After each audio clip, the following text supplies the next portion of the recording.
¿Qué tal? Bienvenidos nuevamente a los comentarios homiléticos del libro de Marcos, esta serie de videos breves que están para acompañar a aquellos que están siguiendo a los videos de Biblia para principiantes. Vamos a hacer los comentarios de dos unidades de pensamiento que hay aquí en el libro de Marcos, el capítulo 1, estamos todavía, el versículo 16 al 20, dice: andando junto al mar de Galilea, vio a Simón y a su hermano Andrés que echaban la red en el mar porque eran pescadores. Jesús les dijo: venid en pos de mí, y haré que seáis pescadores de hombres. Y dejando al instante sus redes, lo siguieron.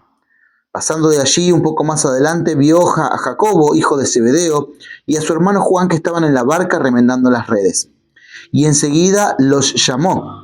Entonces, dejando a su padre, Zebedeo, en la barca con los jornaleros, lo siguieron. Ahí en esta primera sección tenemos el llamado de 4 de los 12 discípulos.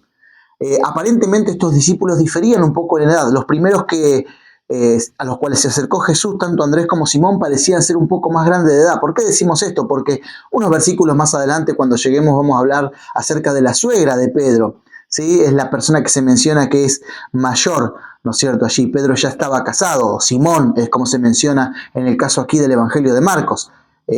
Y el segundo grupo que encuentra aquí Jesús es a dos jovencitos. Y decimos que eran jovencitos porque estaban trabajando en la barca junto con su papá Zebedeo. Y podemos encontrar a Jacobo y a Juan. Algunas Biblias dicen Santiago y Juan. Está bien, no es un error. Santiago es la traducción latina o que se utilizó para la palabra Jacobo, justamente, ¿no? Así como tenemos San Marcos, San Mateo y San Juan.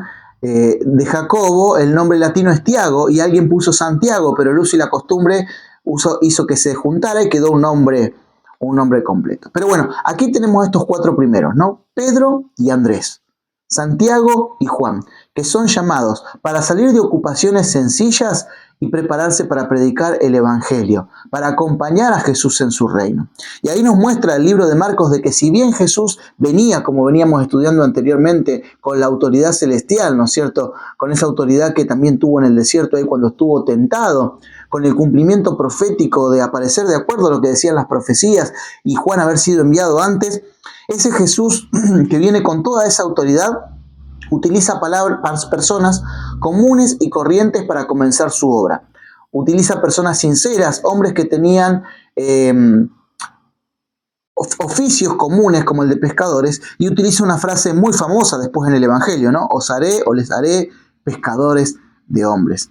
Dios llamó a seres comunes y corrientes, a personas comunes y corrientes, a dejar de sus trabajos comunes para dedicarse a la predicación del Evangelio. Y lógicamente eso es una lección para nosotros también. No importa si nosotros somos peluqueros, panaderos, trabajadores de fábrica, conductores de Uber, aquellos que aceptan a Jesús son llamados a proclamar su palabra. Algunos, como en el caso de estos 4, dejan sus profesiones para dedicarse el 100% del tiempo al Evangelio, pero otros, dentro de su trabajo, están llamados por el Señor Jesús para poder hacer esta tarea de predicar el Evangelio. Enseguida dice, entonces llamó, dejando a su padre Zebedeo en la barca con los jornaleros, lo siguieron. Estos fueron tras Jesús y lo siguieron. La segunda sección que tenemos para leer es la siguiente, del 21 al 28. Dice: entraron a Capernaum y el sábado entró Jesús a la sinagoga y comenzó a enseñar. Y se admiraban de su doctrina porque les enseñaba como quien tiene autoridad y no como los escribas. Pero había en la sinagoga de ellos un hombre con espíritu impuro que gritó: ¡Ah! ¿Qué tienes con nosotros, Jesús Nazareno? ¿Has venido a destruirnos? Sé quién eres, el Santo de Dios. Entonces Jesús lo reprendió diciéndote: cállate y sal de él. Y el espíritu impuro, sacudiéndolo con violencia y dando un alarido, salió de él. Todos se asombraron de tal manera que discutían entre sí diciendo: ¿qué es esto? ¿Qué nueva doctrina es esta que con autoridad manda aún a los espíritus impuros y lo obedecen? Muy pronto se difundió su fama por toda la provincia alrededor de Galilea. Marcos presenta entonces ahora a Jesús la primera vez públicamente predicando en Capernaum. Allí había una sinagoga y entonces Jesús comenzó a enseñar. Sinagoga, de paso, es el lugar donde los judíos se juntaban a tener sus reuniones. Estaba el templo, pero estaban las sinagogas, que eran pequeños lugares donde la gente se congregaba, ¿sí? Para poder aprender acerca de la Torá, de la ley de Dios. Y se admiraban de su doctrina, dice, porque predicaba con autoridad y no como los escribas. Los escribas eran un sector judío, élite del judaísmo, que se dedicaban justamente a preservar las escrituras, a copiarlas a mano y a traer las enseñanzas muchas veces para el pueblo.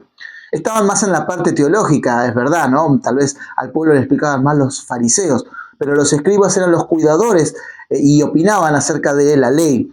Y sin embargo, los escribas parecen no tener tanta autoridad como Jesús cuando hablaba. Esto es lo que nos dice Marcos en el versículo 22. Y en el versículo 33, para afirmar esa autoridad de Jesús, que ya venía proféticamente, que ya venía a través de Juan, que ya venía a través del bautismo, entonces Jesús se presenta delante de Jesús, mejor dicho, allí en la sinagoga, un hombre con un espíritu inmundo. Nadie esperaría que en la sinagoga hubiera alguien con un espíritu inmundo. Sin embargo, ahí hubo alguien y entonces gritó: ¿qué tienes con nosotros, Jesús Nazareno? ¿Has venido a destruirlo? Sé quién eres, el Santo de Dios. Cuando Jesús se presenta en ese lugar y se enfrenta al espíritu inmundo no le queda otra que declarar realmente la autoridad de Jesús.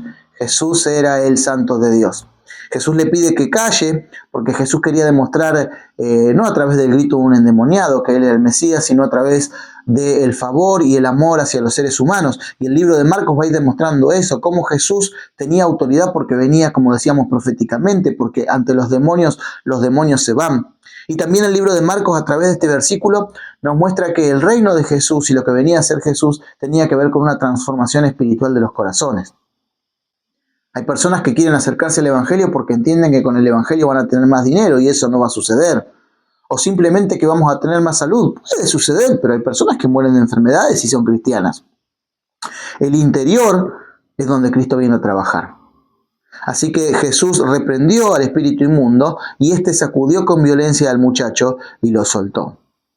La gente, sin embargo, seguía pensando no solamente en esto que podría haber asustado a las personas, no de que un espíritu saliera de este muchacho, sino que decían lo siguiente en el versículo 27. ¿Qué es esto? ¿Qué nueva doctrina es esta que con autoridad manda aún a los espíritus impuros y lo obedecen? Muy pronto se difundió su fama por toda la provincia alrededor de Galilea. Jesús tiene autoridad para hablar. Cuando nosotros estudiamos la Biblia, escuchamos la autoridad de Jesús. Cuando leemos su palabra, escuchamos a Jesús hablando a nuestro corazón. Todos vamos a una iglesia, tenemos un pastor, un sacerdote. Está bueno ir a la iglesia, pero la autoridad que trabaja en el corazón del ser humano es la autoridad de Cristo. Y eso es lo que presenta Marcos. Recuerden, desde el capítulo 1, el primer versículo. Viene, ¿no es cierto?, aquel con el Evangelio, con las buenas nuevas, con las buenas noticias. Y tal vez en estos momentos estés, tal vez como este hombre, ¿no? No digo que tengas un espíritu inmundo adentro, pero por ahí pensás que Jesús viene, como dice acá, ¿no? El espíritu inmundo le dijo: has venido a destruirnos. Pensamos que el Evangelio llega para destruir el hogar, la familia, ¿no es cierto? Hubo estos locos que nos hablan acerca de Dios, trajiste una Biblia a casa, eso seguro nos va a traer problemas. No, no es así. Si estás estudiando la Biblia, estás permitiendo que Jesús entre el corazón. Y todo lo malo sale cuando escuchamos las palabras de Jesús. No cuando seguimos una iglesia. No estoy diciendo que no haya que ir a la iglesia. Estoy diciendo que nada reemplaza ese encuentro personal que nosotros tenemos con Cristo. Cuando Él aparece, lo malo sale de nuestro corazón y las vidas son realmente transformadas. Cuando Jesús habla en su palabra, habla con autoridad, habla con razonamiento que llega a nuestro corazón y que busca transformarnos. Así que Marcos va presentando a este Jesús que ahora se presenta en estos versículos ya públicamente, ¿no es cierto? Ya se presenta ahora en una sinagoga y ya cuando predica con autoridad. Los escribas estaban atados, aparte de la Torá, a un montón de tradiciones que tenían como judíos. Y predicaban muchas veces más las tradiciones de los judíos, las ideas, las costumbres de los judíos en sí, que el mensaje que aparecía en los escritos judíos del Jehová del Antiguo Testamento. Jesús vino a rescatar entonces aquellas enseñanzas del Antiguo Testamento para ahora traerlas nuevamente al corazón del pueblo. ¿Cómo podemos nosotros conocer a Dios? Bueno, es lo que estamos viendo en estos videos. No queda otra que nosotros mismos encontrarnos con Jesús. ¿Y cómo lo hacemos? Lo hacemos cada vez que leemos la Biblia.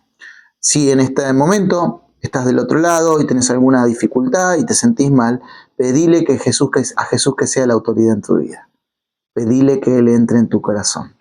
Si estos videos te están sirviendo, si estás aprendiendo cosas lindas del libro de Marcos, por favor déjalo en los comentarios también, dale me gusta, compartilo, para que en la sencillez del Evangelio podamos nosotros realmente tener vidas transformadas. Que Dios te bendiga.